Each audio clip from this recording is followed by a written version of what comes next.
me voit quand même avec la table, pas trop. Bon, alors moi, c'est différent de Fiona et de Natacha, parce que je suis pas née en étant chrétienne, donc je suis née dans le monde. J'ai fait énormément d'erreurs. Bon, du mieux que j'ai pu, je me suis accrochée, c'est vrai.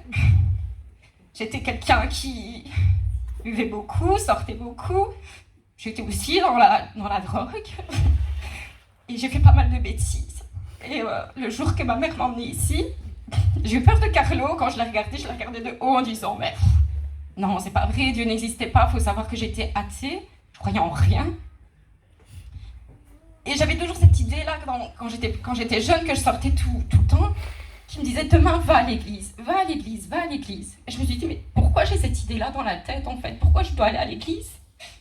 Et ma marraine qui, à chaque fois, me voyait, me disait « Oui, mais il faut croire en Dieu, il faut croire en Dieu. » Et un jour, je me suis énervée, je dis « Ma marraine, arrête avec ton Dieu, je n'y crois pas, je ne veux pas y croire. Regarde tout ce qui se passe dans le monde, je veux pas, en fait. » Et en fait, bon, comme la plupart des gens le savent ici, j'ai énormément manqué d'amour dans ma vie. Et le jour où j'ai rencontré Dieu, j'ai vraiment ressenti cet amour que j'avais jamais eu.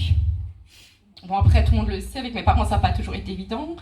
Bah, avec l'homme que j'ai trouvé, qui est formidable, mais qui a beaucoup de problèmes aussi, ça a été très dur. Hein, on a souvent été chez Ben et Katia en pleurant, en se disputant. Mais voilà, aujourd'hui, nous en sommes arrivés. Et en fait, un jour, je coiffais. Et un client, il me regarde, il me dit « Mais toi, tu crois en Dieu ?» Donc maintenant, c'est récent, donc je dis « Oui, bien sûr, je crois en Dieu. » Et ce monsieur-là, il est loin d'être parfait. Et il me dit « Tu sais, Dieu, c'est la colonne vertébrale de ta vie. » Et là, je l'ai regardé, parce qu'en fait, ce monsieur-là est homo, en fait. Et j'ai rigolé, je me suis dit « Mais en fait, on peut avoir des leçons tous les jours, même des gens qui ne connaissent pas. » Et là, j'ai pris conscience, je me suis dit « Oui, en fait, c'est vrai. Dieu, c'est la colonne vertébrale de ma vie. » Et c'est pour ça que j'ai pris le choix d'avancer, de prendre mon baptême, pour vous montrer qu'aujourd'hui, je vais encore plus changer qu'hier et encore plus que demain. Et je veux vraiment être une nouvelle femme. Et voilà, quoi. Donc, voilà. Simplement.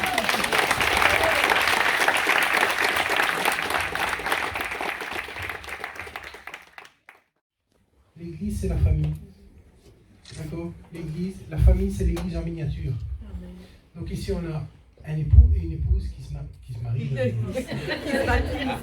baptisent. Mais je dis qu'ils se marient parce qu'on les a mariés aussi. Oui, c'est vrai. Donc ils se baptisent. Et je pense que c'est fort symbolique. Amen. De les voir tous les deux. Amen. Sur le corps. Voilà. Prendre un seul corps, exactement. Donc on va faire quelque chose d'un peu spécial. Vous allez venir tous les deux dans les. Pendant Mike et